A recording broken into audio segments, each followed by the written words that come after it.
With me now is William Kohnen, chair of Manned Underwater Vessel Committee and the president of Hydrospace Group Incorporated. Good afternoon, William. Thank you very much for being with us. I want to begin by getting your reaction to the news of the fate of the Titan and the people who were in it. Yeah, hi Marcia. Good afternoon. Yeah, this is very tragic. This leaves everyone with such a deep sense of loss for family, for friends, for colleagues. Uh,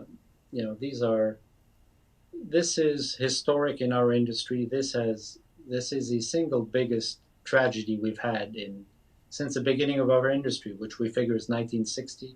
This has never happened. We've never had an implosion of a submersible. We've had a few incidents in the 1970s, and maybe a total of four fatalities. And here we are in the year 2020, and a single event has more than everything else combined. So it is a deep sense of loss we have. How big of a setback is this? And there are already calls for the industry into touring the Titanic wreckage should just be shut down. That really there's no need for anyone to go that deep down, that everything you need to know about the Titanic you can read about, you can watch it elsewhere, that these types of excursions and journeys are just not necessary, too dangerous.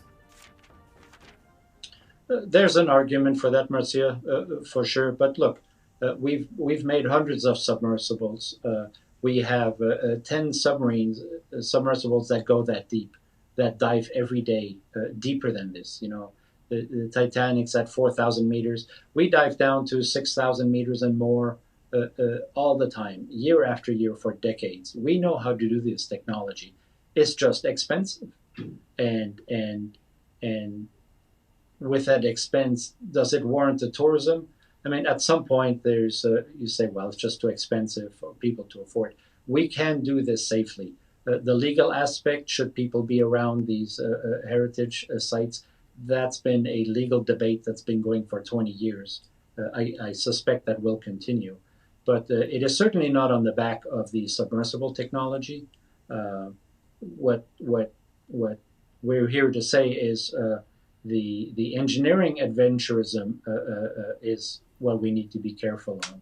And the reality is this was an illegal submersible by definitions here. It could not have operated in the United States or in Canadian waters. The Coast Guard would not have let it dive. Why? Without it, How come? because it requires certification to carry people. And but the bypass was, well, we're international waters, and you can't make me. Did you have specific concerns about the Titan's design and the construction? Well, it is not focused on the design. The source of the letter, and I drafted the letter in 2018 after our conference, and many people from, we meet once a year, bring all the stakeholders together, and the consensus was, this is very disturbing the way the company is going. And the main issue was not so much the design as the strategy of the company to bypass the basic rules and standards that we apply within the industry to build submersibles and to certify them and put them through all the paces to make sure you've done everything to make sure it's correct. And that it's like, well, this level of regulation is stifling innovation. It's a common war chant out there in technology.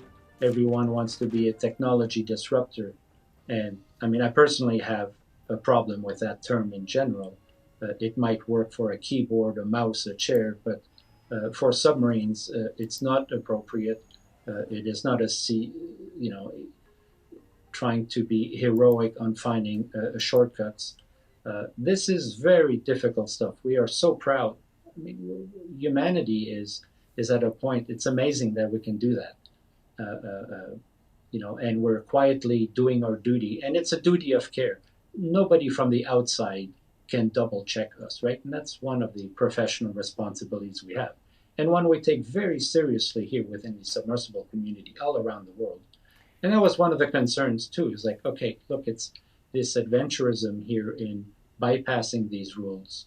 Uh, it's dangerous for you. It's dangerous for the people that are involved in this, and it can make us look like we don't know what we're doing. And the reality is there are regulations that control that. The Coast Guards do, but it was a clever bypass, but it certainly wasn't wise. And we were very concerned. And the deepest tragedy is that this was avoidable and preventable. My last question for you today is, what do you think should happen next in terms of the investigation and in recovering parts of the debris at the bottom of the ocean floor? Well, look, we're certainly interested. I mean, this is so unprecedented, curious on what happened. No papers were filed for the certification, so we don't know what the details were of the design. It was all kept within the company. So only through final investigation will we get an idea what was in there anyway. So they will bring the pieces up. We will study technically what caused that implosion. It is of interest. But the biggest response to all this is the issue is not a technical challenge; it's a political one on finding out how who guards the international waters, and it affects this specific subject as much as it does illegal fishing. Anything. It turns out that at an international level, that involves the United Nations. It's the International Maritime Organization. That's at a very high level, and I think we're going to have conversations. We're going to try and use the momentum here to maybe engage with the Coast Guard, Canadian Coast Guard, American Coast Guard, and sit at the table and say, is there anything we can do here different? You cannot patrol all of the international waters, but they all need a point of entry, right, from the ports, and maybe there's something where you just, you need to show your papers before you leave a port from a country. William Kohnen, thank you so much for taking the time to speak with us. William is the chair of Manned Underwater Vehicles Committee and president of Hydrospace Group Incorporated.